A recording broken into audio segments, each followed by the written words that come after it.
İyul ayının ən şanslı bürcləri. Mən bu videoyu sizin sonuna kimi izləmənizi tövsiyə eləyərdim. Nə üçün? Çünki bizim doğum xəritələrimizdə yüksələn və ay bürcü, eyni zamanda alçalan bürcü, bunların hamısı fərqli nöqtədədir. Məsələn, mən iyul ayının 2026-cı il iyul ayının ən şanslı bürclərindən birincisinin xərçəng olduğunu deyərəm. Amma sizin bürcünüz xərçəng olmaya bilər.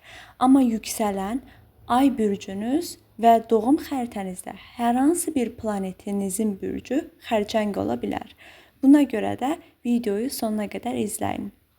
Deməli, iyul ayı üçün ən şanslı bürclərdən birincisi xərçəng bürcləridir. Yüksələn ay bürcü xərçəng olanlar. Nəyə görə? Çünki sizin öz şəxsi həyatınızın yeni bir dövran nöqtəsi yaşayacaqsınız. Yenilənmə, əvvəlki o belə deyim, həssas zamanlamanızdan qurtulma və yeni limanlarla davam etmək və s. kimi mövzular sizin için çox şanslı olacaq sevgili xərçəng bürcləri. Xərçəng bürcləri iyul ayının ilk aylarında özünüzü biraz yorucu hiss eləyə bilərsiniz. Yəni özünüzü biraz sorğulamalar altına apara bilərsiniz. Nəyə görə? Çünki iyun ayının 29-undan bəri video əvvəlcə də çəkmişəm YouTube kanalıma. İyun ayının 29-undan bizim xərçəng bürcündə Merkür planetində retromuz başlayır. Yəni Merkürün geriləməsi, hərəkətinin yavaşlaması. Bu xərçəngdə ola bilər. Və retronun ilk başlanğıcında xərçənglər özlərini biraz yorğun hiss eləyə bilərlər. Amma əmin olun ki, həmin bu iyulun ilk birinci, ikinci həftəsindən sonra özünüzü çox küllərindən yenidən doğmuş hiss eləyəcəksiniz. Və bundan əlavə olaraq xərçənglər niyə şanslıdır? Mən bunların hamısını planetlərə görə tək baxmışam. İndi isə deməli, xərçənglər üçün bu retro və iyul ayının başlanğıcı birinci evdən başlayır. Yəni sizin birinci evinizdən. Bu nədir?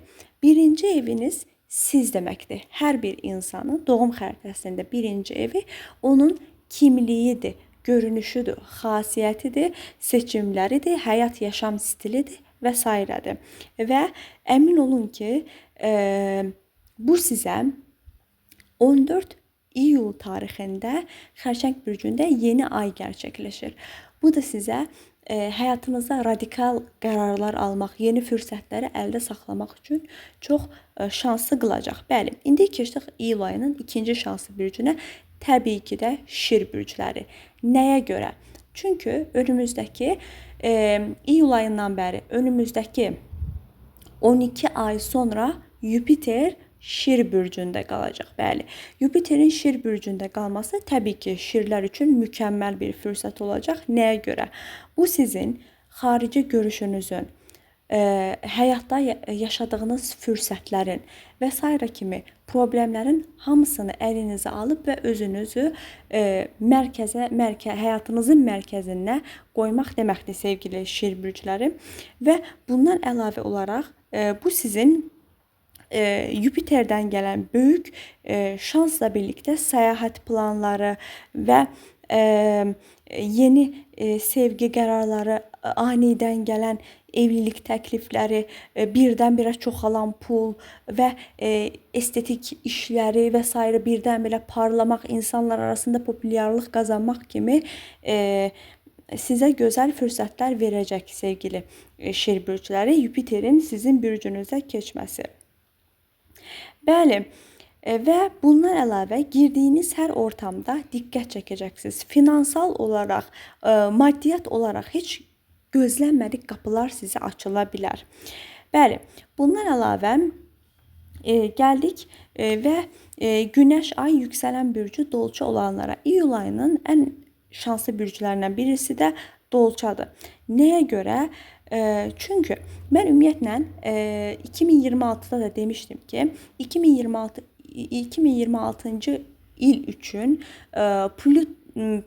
Plütonun da, yəni həmin o planetin də Dolça bürcünə keçməsi ilə artıq Dolça bürclərinin həyatı dəyişir. Seçimləri dəyişir, qərarları dəyişir, stilləri dəyişir və onların 7-ci evində Yupiter və Venera ilə qovuşum olacaq. Bu nədir? Sizin üçün nəyi anlam eləyəcək? Evliliklər, ortaqlıqlar və ikili ilişkiləri, sevgili Dolça bürcləri. Və bundan əlavə olaraq sizi şanslı eləyən iyul ayında, yəni digər əvvəl dediyim ən şanslı 2 bürcdən sizi fərqləndirən nədir?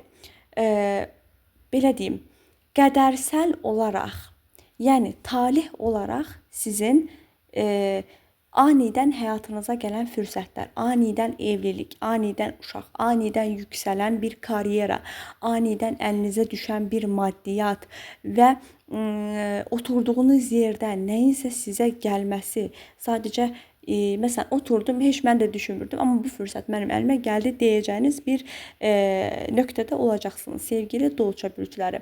Bəli, və bundan əlavə olaraq iyul ayı belə deyim, iyun ayından fərqlənərək retronun olacağı və xərçəng bürcünə yeni ayın olacağı, biraz bizi keçmişə götürəcək bir ay olacaq. Mən iyul ayı üçün onsuz da əvvəl bütün bürclər üçün video çəkmişəm, ona da baxa bilərsiniz. Və yenə üstündən keçəcək olarsa xərçəng bürcləri, şir bürcləri və Dolça bürcləri 2026-cı il iyul ayında çox böyük talihsel olaraq çox mükəmməl fürsətləri tapa biləcəyiniz və əgər sizin də çabanızla yaxşı yerlərə gələcəyiniz bir dönəm olacaqdır. Sevgili bürclər, ümid edirəm ki, bu sizin üçün gələn bu fürsəti dəyərləndirərsiniz. Sağ olun, salamat qalın.